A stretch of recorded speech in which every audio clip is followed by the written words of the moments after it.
Welcome, everyone. We're so happy to have you here. My name is Mobolaji Olorishade. I am a content developer at Carrywise. I work with the famous Okpe from Carrywise.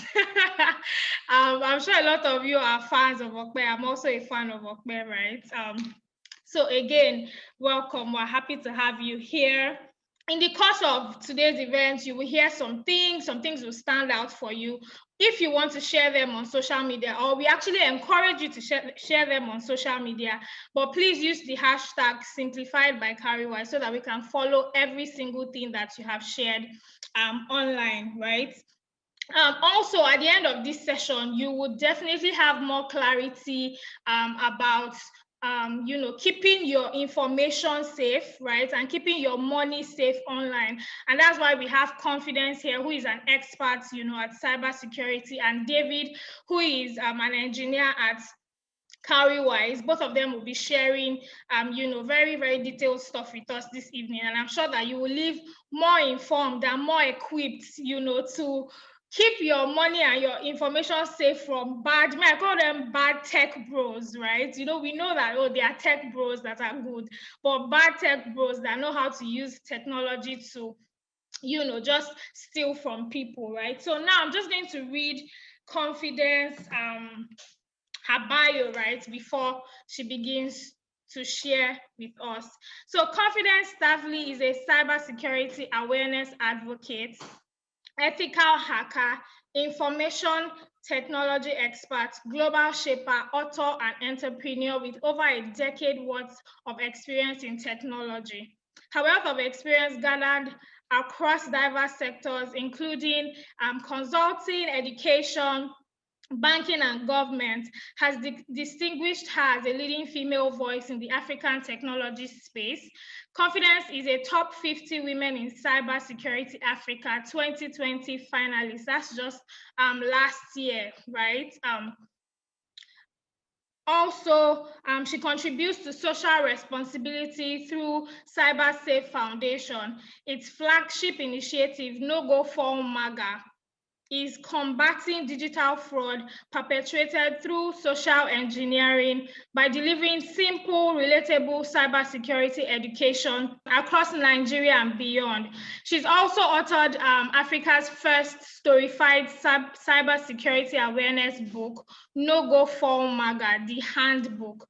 Cyber Safe Foundation also recently became a cybersecurity partner of the UK government in Nigeria. So let us welcome Confidence as she, takes us through this session. Welcome, Confidence. We're so happy to have you. Thank you very much, Mobolaji. That was a very, very warm introduction, and I look forward to sharing quite a lot. Of course, sharing the stage with David as well for this event. And I really want it to be very interactive, so I've ensured that we don't talk off slides. We'll be doing a lot of talking back and forth. Everybody attending right now, and all over 50 people right now on this meeting. So please, let's be very friendly with our chat boxes, because that's where the action is going to be going down. And then we'll be asking a couple of people once in a while to just unmute their mics and share. But, first and foremost, I just want to ask a very quick question, because the topic says, how to protect your money. When you think about protecting your money, what do you think about? What's the first thing that comes to mind immediately you hear about protecting your money? Just let's use the chat box and just share. Is it like, clutching your handbag when you're in Oshoji or in any market? Bury your money under your bed? Is it making sure that your Carrywise account is secure?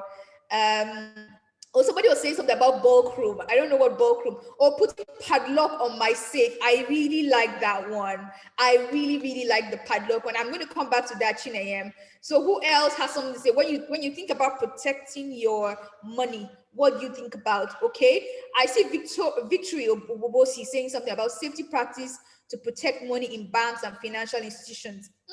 I really like that. But I also want to remind us that cybersecurity or security as a whole has everybody's duty. So everybody has a duty to play. It's not just security, it's not just the service provider, which is the financial institution, but also everybody consuming a service also has some sort of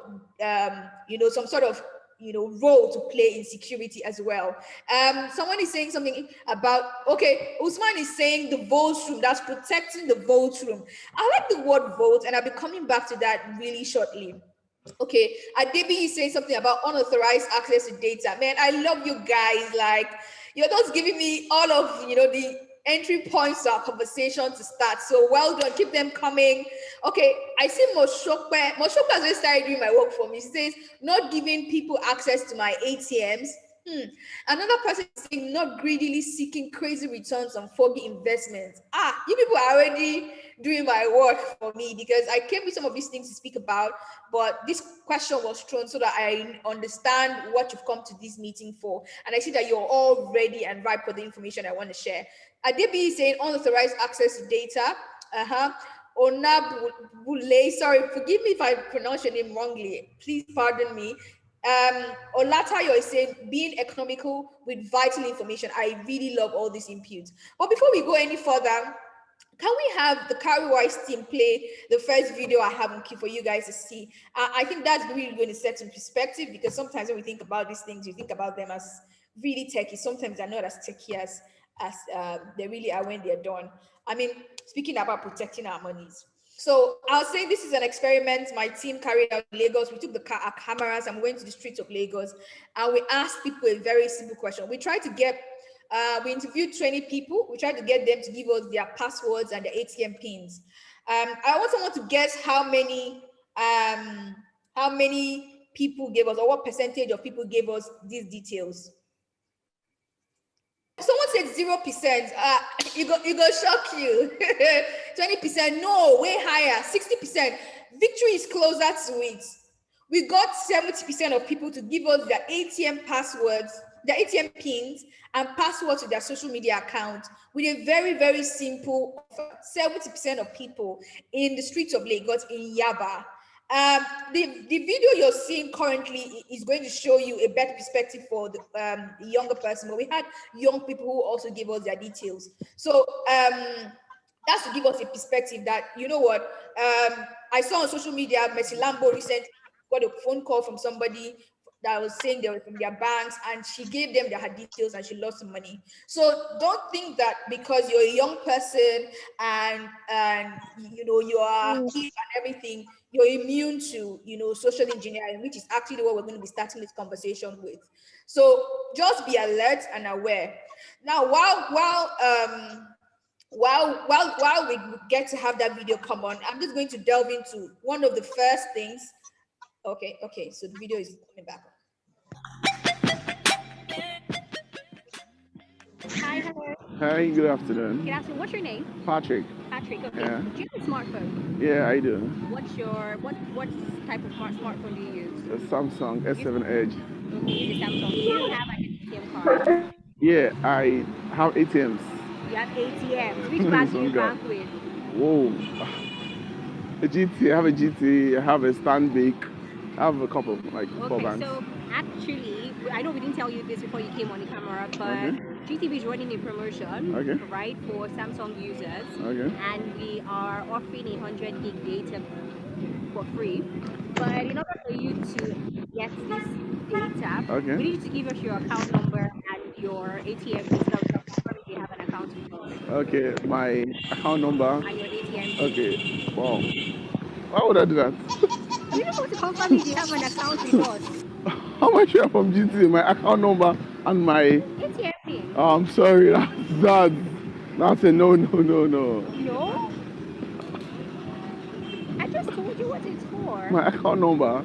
I'll just quickly check right now. I'm not with your ATM card. Okay, I will show you my ATM card. Is that enough? No, that's not enough. I need your account number. No, I'm sorry, I would never divulge my ATM pin or my account number. I would not. My name is Yab. Mrs. Yab. Okay. Yes. Do you have a bank account? Yes. Which bank do you use? I use Polari Bank. Polaris Bank. Polaris Bank. Yes. Do you have an ATM card? Yes. Okay, so we're doing a promo, and in order for us to confirm if you are qualified for the promo, we want you to tell us your account number and your ATM PIN so that we can confirm if you have an account with us. My account number is 35. Okay, what's your ATM PIN? My ATM PIN is Okay, thank you very much. We'll enter you for the raffle draw now. Okay, thank you. God bless you. All right.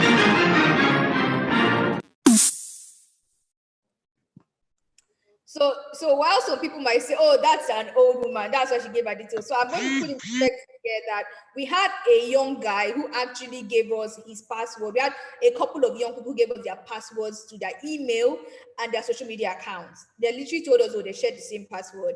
So I'm sharing this so that you see how simple it is. So this is a trick that most cyber criminals use. It's called social engineering. Social engineering is the art of manipulating people into divulging confidential and sensitive information by impersonating trusted organizations or by many other techniques that you would divulge this information that is harmful to be in the wrong hands to actually give it to the wrong people. So it's done in many ways, and it's one of the easiest way to gain unauthorized access to people's information, like we've said in the chat box before now. Now, you know why this is so profound? Because over 90% of the cyber attacks across the world that have been successful have actually originated from social engineering. So social engineering has been a big thing, and it's still a big thing till today, because it's become way harder to hack computers and than it is to hack human beings. So it's easier to hack human beings. It's easier for me to convince you to give me your password or your ATM PIN than for me to try to, break into Carrywise and, take your money.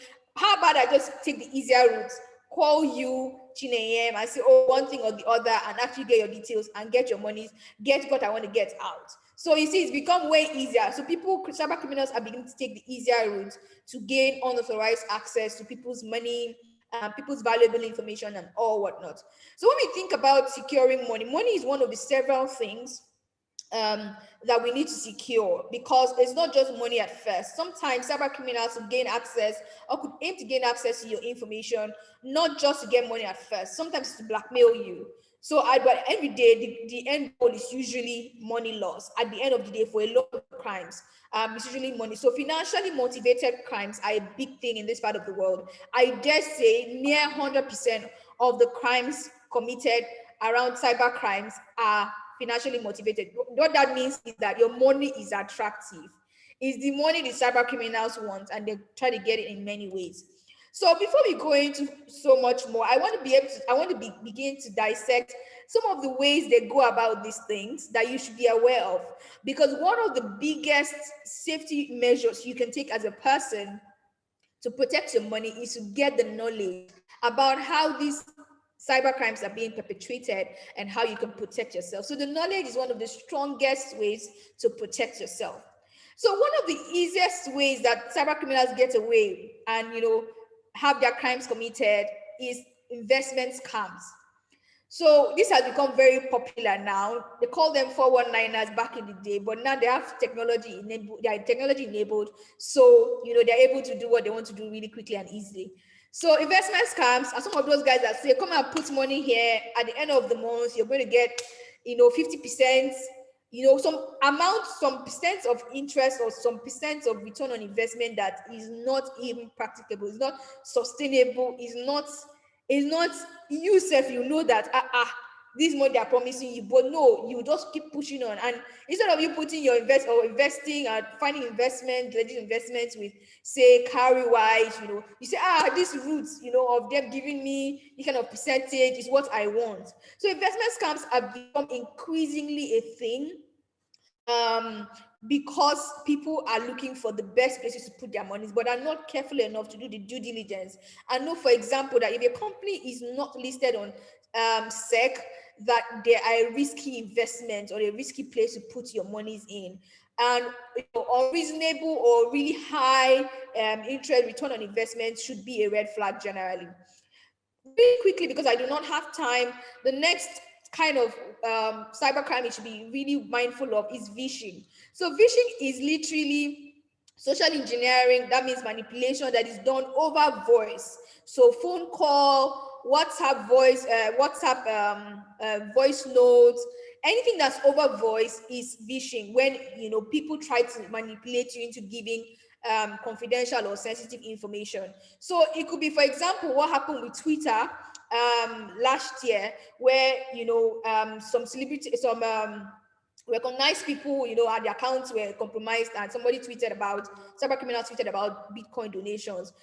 Guys, it actually started off with somebody falling for a phishing call. Somebody called, and then information was shared. That was where it started off from. And that's why I say that over 90% of the cyber attacks in the world, successful cyber attacks, originate from social engineering. So be very mindful when you take the phone. Don't give personal or confidential or sensitive information to anyone over the phone, because you could just be the loophole required to penetrate your organization. It might not just be you that is, in the crosshairs of cyber criminals or is a target, but it could just be you as a stepping stone to get there. Sometimes it could be your relative they're trying to get through to get monies out of, and they use you. So be very mindful, and of course not share personal information on those platforms. Another key way that cyber criminals use is phishing. Now, a huge percentage of cyber crimes also originates from emails. So phishing is literally social engineering that happens over emails. So it's very important, because in our everyday lives, we exchange emails every now and again in corporate settings. But cyber criminals know that we live in our emails, and they've come to also live with us. So you will find that you get a lot of emails. Sometimes they're from rogue people. They are well disguised these days. Sometimes they're very targeted. If you work for organizations and then you're high up in the organization, you should be very mindful of this.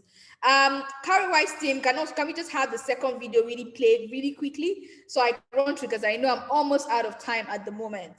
So in that video, you're going to get to see how you can detect harmful links in emails, and what you should look out for. So while the Carrie White team begins to cue that video, I'm really going to run off to the next thing, which is employment scams. Employment scams have become quite a big thing. Okay, please go ahead. It took her quite some time to realize that she had just handed the enemy the key to her house on a platter of gold.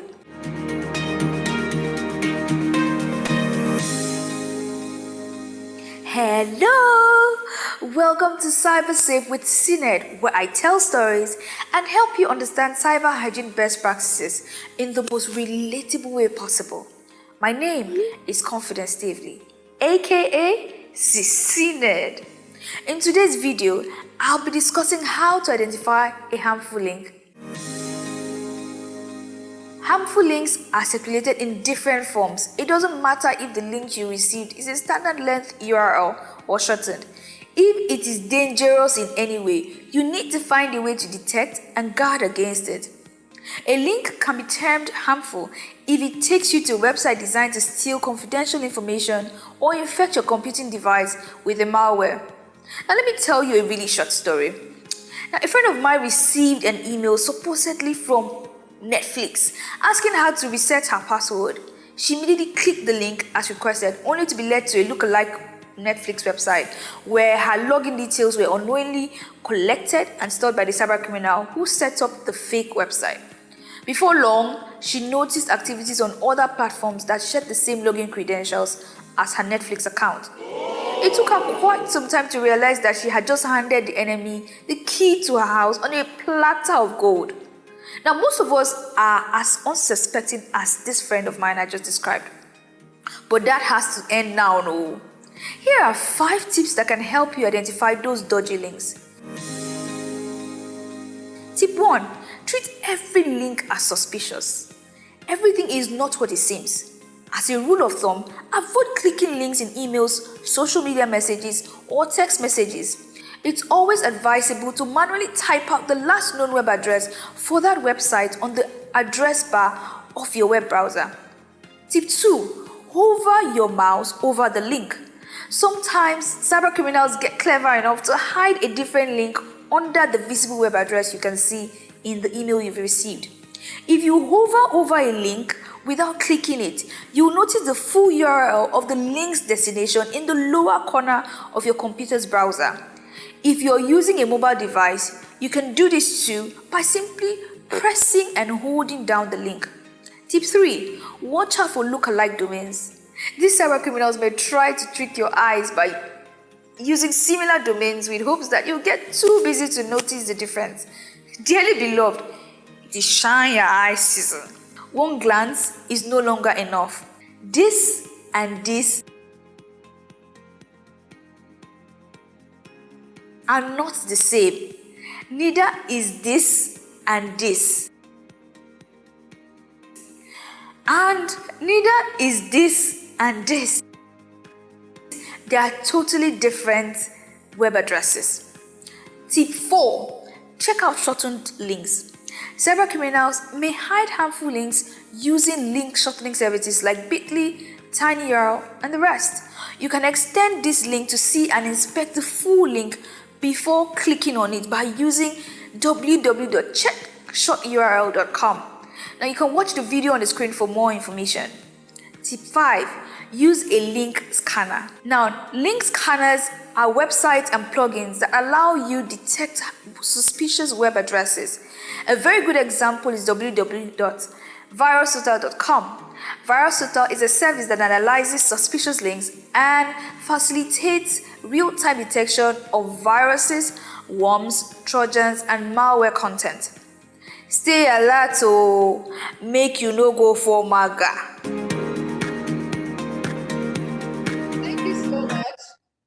So we've seen there how to basically detect links, harmful links, because that's one of the key ways cyber criminals use to infect computers or steal information. They also do this using attachments in those emails, and the video there really shares a lot about how to detect them. I've run out of time, so I really quickly just jump into mention the last couple of points and then mention quick tips to protect your money.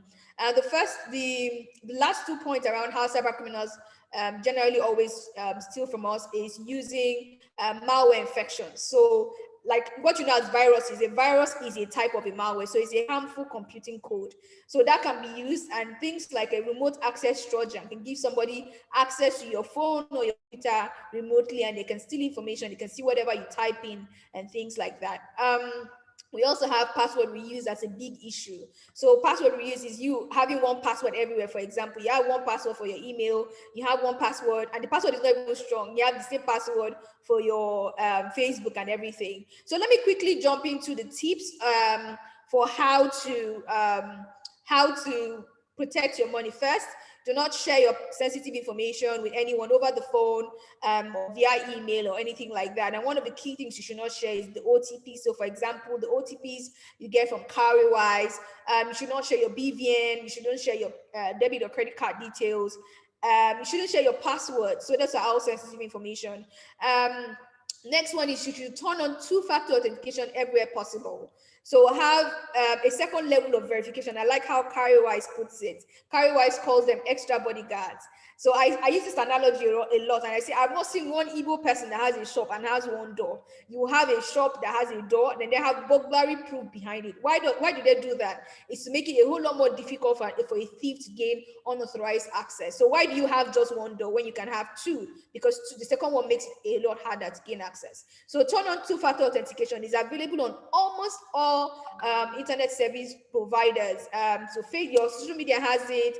Of course, Cowrywise has it for your transactions. Just about every tech provider has it at the moment.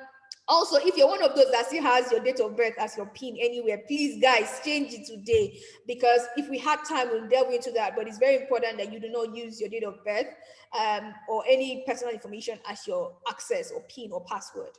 That brings us to strong passwords. I have just 2 more points. Cowrywise team, I'm going to run away. The next key thing to note is to have strong passwords. A password should have a combination of upper and lowercase characters. It should not be less than 8 characters long. It should not contain personal information. So your name, your dog's name, or anything like that should not be there. It should also have special characters. So you know that is tough, right? And it should also be unique per platform that you have. So Facebook should have a different password. Cowrywise should have a different password. But then you ask me, how am I supposed to remember 50 passwords from 50 different accounts I may have, plus my emails and everything? And the answer is simple. For me, I use a good password manager. And I have to only remember one master password that I make sure is very long and very strong. And then I use that password manager, which is like my vault for my passwords. I liked when somebody said the word vault. It's like my vault for my passwords, and I store my passwords securely there. And then that allows me to have strong passwords, strong numerous passwords, and have one unique password per platform I use. Email hygiene is also a great thing. And then generally be click wary. So don't click, free this, free that, Christmas card, you just be clicking and creating things that you don't know. Sometimes clicking those links is just enough for a cyber criminal to have access to your information, and then go on to perpetrate evil from there on. So I'm going to cede the stage now, because I've already gone past my allocated time. If you have any questions, please write them down. I most likely would answer the questions after David's session. Thank you. Thank you so much, Confidence. Thank you so much. Like, that was, for me, one thing that stood out was just using the same password. And I'm sure that when you were speaking, some people must have been nodding that, because it was just probably like late last year that I started changing Instagram, Facebook, all of those things. Everything was the same before. So if you are still, guilty of that, make sure that you go and change, your passwords to stronger things. I don't trust people too much, right? Don't just think that, oh, my friends and my family, they can know it. You never can tell what they can use that information for. So thank you so much, Confidence. Because of time, okay, so if you have like suggestions, questions, we'll take it after David's session. Because of time, I'll just quickly introduce David. But Confidence, please stay with us so that, if people have questions that they want to share with you, that you can answer them. So please, let's welcome David. David is a writer, software engineer at Carrywise. He's an optimistic nihilist, hobbyist, photographer, retired rapper, chef, and tree. Welcome, David. Thank you for joining us. Hi, everyone. I'm David. I'm a software engineer at Carrywise. My talk really short. Has really talked about. She has given a lot of, a broad overview of what I'm going to talk about as well. So I'm going to be sharing my screen now. Yes. So data privacy and security. Right. So I like, so about me, I'm a software engineer, I have nearly 7 years experience in the field. I currently lead an Android mobile development at Carrywise, right? You can visit my LinkedIn or my Twitter to learn more about me. And yes, when they talk about you being hacked or someone being a hacker, we have this, what's it called? We have this image of someone wearing a black hoodie, with a dark face, and then zeros and ones flying around and all of that. But really, I would show you what the hacker really looks like. It's really just a normal human being like you and I. There's no magic involved. There's no extra science they're doing to it. They're really just a normal person like you and I, right? So yes, I would like to believe privacy is an illusion. Even the most secure companies, even the most famous companies, your social media networks, things like that, they have, or they've been involved in data breaches. For example, Facebook had this really massive data breach in 2018, around the, so there was this Cambridge Analytica, they are a data analytics firm. They obtained about 87 million Facebook users' data illegally or improperly, right? Yahoo had something similar in 2014 to 2016. They were leaking emails and phone numbers and date of birth of millions of their users as well, right? Twitter too had something similar in 2018. A Nigerian bank, is redacted. So a Nigerian bank had something similar last year, although it was their employee, their employee data. They were having a recruitment, so the data of the recruitment, house addresses, email addresses, phone numbers, all of that data was leaked. the bank came out to say that it wasn't anything sensitive and your account details are safe. But yeah, this happened in 2020. So, a lot of things happen. And why do these people that do these evil acts, right? Why do they do these things, right? The first reason is, yes, obviously they make money from it. If once you're able to get someone's email and password to their bank account or to their Carriwise account or something like that, there's a very good chance you can get money from the person's account. The second reason is there's employment, right? There are some companies that if you're able to find a data breach or something like that in their system, if you are able to find the data breach in their system, they end up offering you some kind of employment in the company. Then there is also political motive. They can, if they have access to your data, they can sort of push ads to you that make you want to choose a candidate or that candidate, and then some people just do it for fun. They just want to catch crews. They like messing around with people's data. They like posting it for other people to use for their own fun. And, so there are different reasons, but these are like some of the reasons that people do this. So now I'm wondering that, how am I vulnerable? Can I be hacked? Can my data be leaked? So if you have a smart device, if you have a smartphone, you have a smart TV, if you have an email address, social media accounts, a credit or debit card, yes, you are vulnerable, right? As long as you have anything that can connect you online, you are vulnerable to attacks like this. Yeah, so this is a picture of Mark Zuckerberg. I don't know if you can see this thing. He's covering his microphone and then he's also covering his webcam. Hackers can remotely trigger your webcam, activate your microphone and then listen to your recording and do all kinds of fishy things with you. So I'm sure a lot of us have had this kind of scenario. The first time this happened to me was like 5 years ago. Someone called me and said, I'm from your bank. Your bank is having issues. There's a service network. You have to upgrade your account. And I almost fell for it. That was the first time, and they got my name right. They got my date of birth right. So I was like, could this be from the bank? So this is what the people that call you look like, basically. They aren't using any kind of magic. It's just a normal guy with a phone that has access to your data from whatever source they got it from. So where do they get these things from, actually? So how can you protect yourself? So the thing is, if one of your accounts are compromised, for example, your email address, and you use that same password across all your accounts, there's a very good chance that the rest of your accounts can get compromised. Right? Some of the things you should not do not connect to public Wi-Fi networks, because there are ways that people that are connected or people that created these networks can sniff through the traffic that your phone or your laptop is sending and then pick out your username and password. Don't post sensitive information online. Confidence talked about it as well. Don't go around posting your BVN or posting your ATM PIN or your card details or your passwords. So don't just go around posting them online. Enable 2FA on your account. Do not use the same passwords that you use to sign up for your fintech app, for your bank apps, and use them for sites that give you giveaways or money doubling sites. Because more often than not, these sites are created to get your details.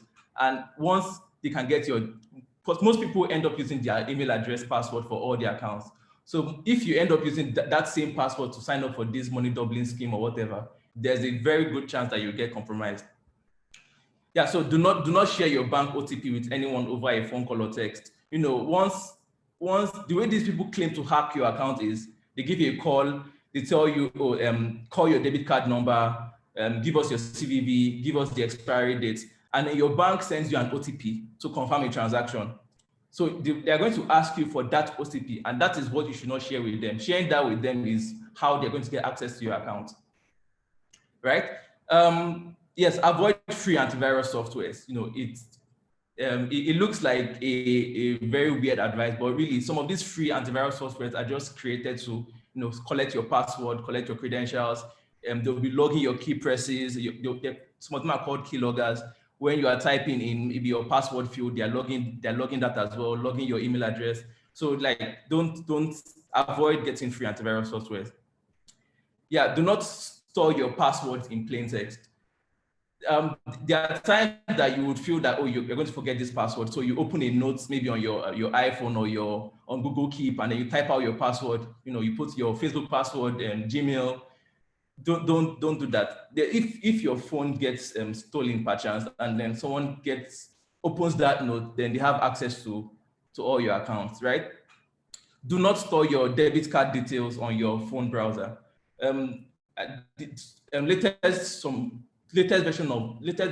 versions of browsers allow you to store your passwords, store your debit card details, but yeah, don't do that. You're better off using a password manager like 1Password or LastPass, right?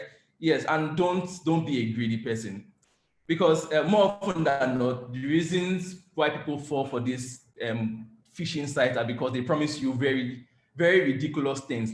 For example, they promise you're going to win an iPhone if you share a link to 5 of your friends, or you're going to double your money in 20 minutes if you share this link, or if you put in your password or put in your BVN or something. So yes, don't be a greedy person. No legitimate investment would give you, no legitimate safe investment would double your returns in 20 minutes. It's really not possible. Yes. So how does CarryWise keep your money safe?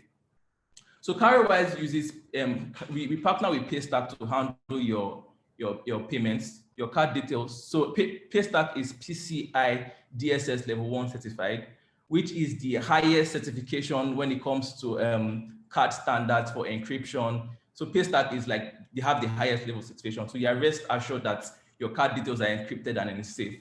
Enable token 2FA, and emphasis on token, because text message 2FA is not always a good option, right? If your bank has an option for token 2FA, please enable that. Token 2FA would require you to download an app like Google Authenticator or OTI or something like that. If your bank has that option, please enable that. If your bank or your fintech app has that option, right? So we also do identity verification, which means we verify your BVN details, and when you're making a withdrawal, we verify that the name of your BVN matches the account details you're sending to, right? So people are usually skeptical that, oh, why do we ask for your BVN? What is the BVN used for? There's this rumor flying around that, oh, if someone has your BVN, they have automatic access to your accounts, and then we can withdraw money from your account. And no, none of that is true. Your BVN is basically an ID number. It's an identity, right? It's basically the same thing as your passport or your voter's card. Is just a number, right? So what happens is there are certain details that people can get from your BVN. So your BVN, people getting access to your BVN means that they can impersonate you, or they can use your identity to perpetrate fraud, in the sense that they can use your BVN to sign up for an account on some fintech app or a bank or something, and they can use that and defraud someone or something like that, and then all the details are in your name. So they might end up looking for you when you have no idea what's going on. So do not share your BVN publicly, right? Only share them with apps that you trust, and basically with apps that you trust. So all CarryWise gets from your BVN is all you get from your BVN is your full name, your date of birth, and your phone number. That is all we get from your BVN. Your BVN does not give anyone access to debit money from your account or none of that, right? So we also have a fraud detection system, right? So even before your money gets stolen on CarryWise, or your account gets hacked on CarryWise, we have a system that does some kind of verification of your transactions, and if anything is noticed, the transaction is flagged, right? And before your account is on flag, we tell you to verify yourself with an ID card, or with your ID card and with a selfie to verify that you're the one that's making a transaction.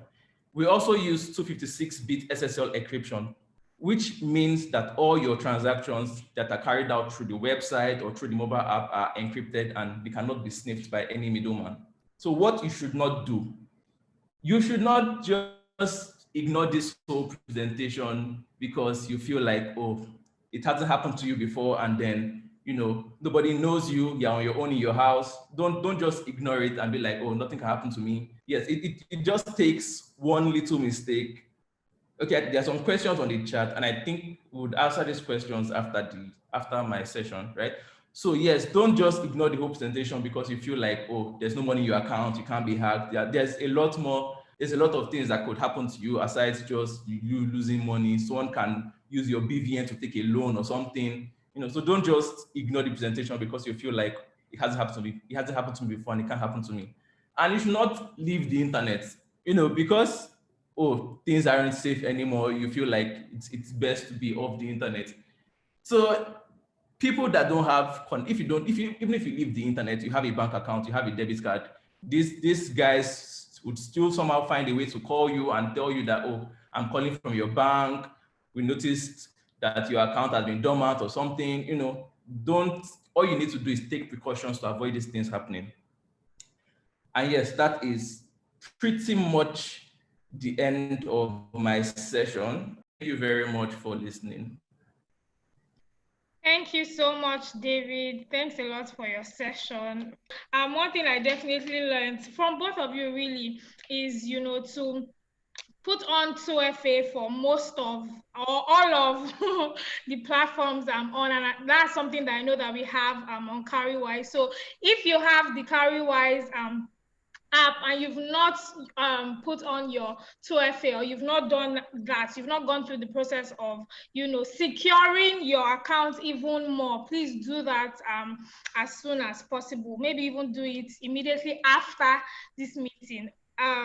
Okay, so let's just go to the questions because of time. There were some questions. You can still put your questions in the chat. People are telling you thank you. So thank you, David. Thank you, Confidence.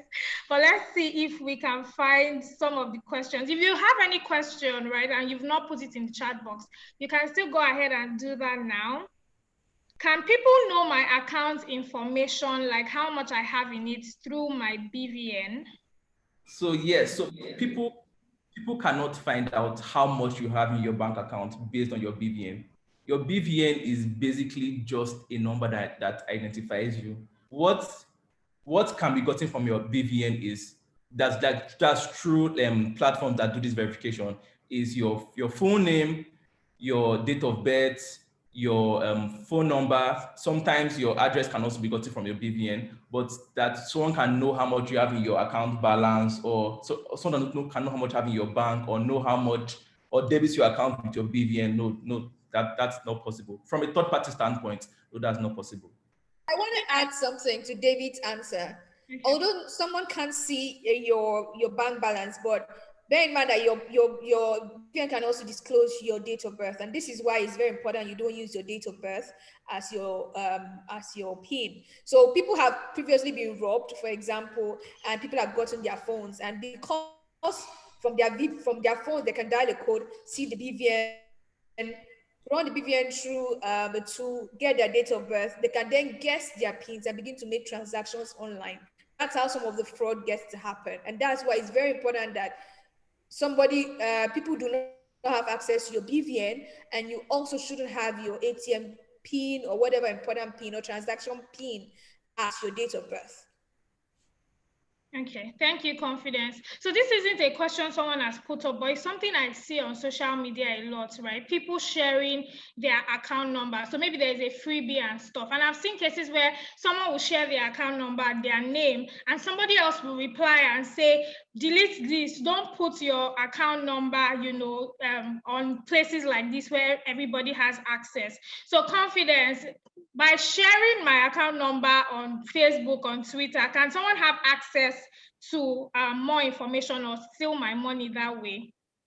Okay, I think generally your account number isn't exactly a sensitive piece of information, but when you begin to look at the fact that this information can be pulled, pieced together, and made sense out of, and that people are generally careless about it, you know that it can be a small piece of the puzzle to add up and begins to be something else. I mean, David can tell you there are tools that you can use automatically on Twitter and pull data that is shared. So you just simply provide a kind of string to it, and then it begins to pull that information. So for some people here, if you've been sharing your account number on Twitter, on Instagram, it's a simple tool I need to use, and I will pull that and make it into a database. And then maybe go and look for another piece of data. The people that have been saying, oh, my doppelganger, my date of my twin, my birthday, I pull that information, add to your account number. Okay, I now say, okay, I start looking at people, I saying, okay, post your first car, post your this. I put that information as your recovery information and put, you see, it's now making sense.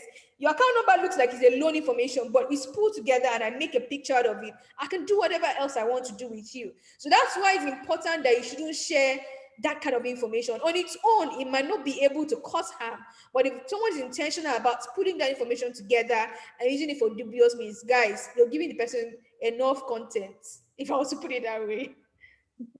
Okay, thank you so much, Confidence. So I see another one. Someone says, what about the use of fingerprint? So there is the place of, yes, we're putting in like our password, this and that. But what about the cases where, like, can someone use like their own fingerprints to have access to someone else's phone and data? I mean, that's very tough because in verification, in levels of verification, one of the highly rated ways to verify is who you are. Your thumbprint, your iris, they are all who you are. So who you are is like usually what we add as a second level of verification to make it tougher for someone to gain access. So except the person is he has to be a very technical person to be able to do this kind of thing. He has to also be in sort of like the same place to have maybe collected your fingerprint some way, or maybe have you there to use your print, maybe cut your thumb, get to do that, stuff like that. But I'm just saying that to say fingerprints are way safer than passwords, because passwords can easily be cracked. But who you are is will I say a step higher than what you know, as a means to verify that you are who you say you are to use a service. I don't know if that makes any sense.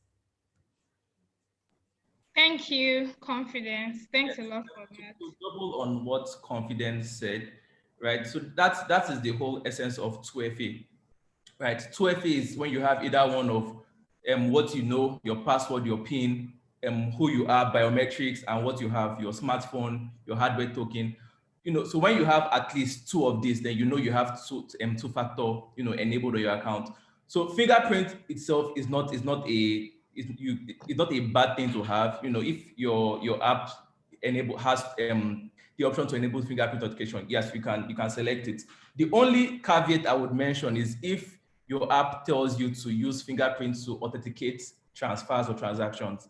While that in itself might not be a bad thing, right? But if like your phone gets missing or something, and then the app is not properly configured to handle fingerprints change, and then someone else adds their fingerprints to your phone, right? They can end up making transactions on your behalf, right? So even if fingerprint is a good thing, I don't think it should be used to authorize transactions, But yeah, that's pretty much it.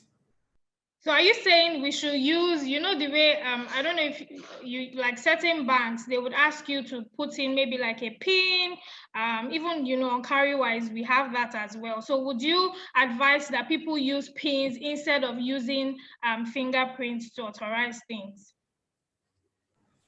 Yes, I definitely would be advising on that. If it's a strong PIN, because that's another caveat I want to add there. If it's a strong PIN, then yes, it'll be better off for transactions than it might not be convenient, but you want to look at the bigger picture and how that protects you. And then go the extra mile of using those PINs. Better still, a token, an app-enabled token, or a physical token if your fintech or your bank provides that. Okay, great. So I saw a question here. Someone says, he says he already has, or she already has 2FA set up. Do they still need another means? So you are the one that told us we should have like a bodyguard, and our bodyguard should have another bodyguard. Should we do other things apart from setting up 2FA? Maybe there's 3FA, 4FA. Confidence, do you want to answer that? Yeah, I think you're fine with 2FA, to be very honest. You're fine with 2FA because that's what most people are at right now. Most people are at 1FA level. That means you just have password and then you're into paradise. So if you've gone ahead to have 2FA, bravo, well done. Let me just see if I can take one more from Alex. Assuming an individual card details was exposed somehow, he or she is not aware and a fraud was conducted on his or an account, can it be tracked if possible? Yes. So the thing about when your card details get exposed is that it's all about timing, right? If someone gets access to your card, gets the OTP somehow, and then has made transactions with your card, right? If they move that to an account and then move it to another account and then withdraw the money, depending on how fast you're able to report this transaction on your account, that is how fast that it can be resolved, or how fast it can be tracked. But if it takes a while for you to report these things, it might be because the person that took your card and withdrew money might have been long gone, before we are able to track them. But yes, when things like this happen, time is of the essence, right? So the first thing is make sure you report to your bank or report to your fintech app or whoever is in charge of your card. The next thing is to change all your passwords, change the passwords to your bank app, to your fintech app, depending on what avenue it happened through. But yes, it can be tracked depending on how soon you're able to report it. Awesome. Thank you, David. Someone is asking if you can share your slides. I don't know if... Yes, yes. You can share the slides. Okay, that's fine. We have about 2 minutes to the end of this. Let me see if we can take one more. Okay. I think I'll just put up a poll now, right? Because I don't want us to, go past our time limit. Can everyone see the poll? So the question is, have you or any of your close friends, so let's end with this, because I have, just last year, like this happened to someone really close. So have you or any close friends, family lost money and vital information due to internet fraudsters before? We just want to see, like, I'm seeing a lot of more no's than I expected, which is interesting. But remember what David said, that just because, it hasn't happened to you or happened to someone close to you does not mean that you should not take everything that Confidence and David have shared in this event seriously. So make sure you take it very seriously. Don't say, yes, I'm tech savvy, I know it, or make sure that you actually take the tips that they've shared into your everyday life. It's very important. 58% say no, 42% say yes. Or 58% say yes, 42% say no. Interesting. All right. So I'll be ending the poll now.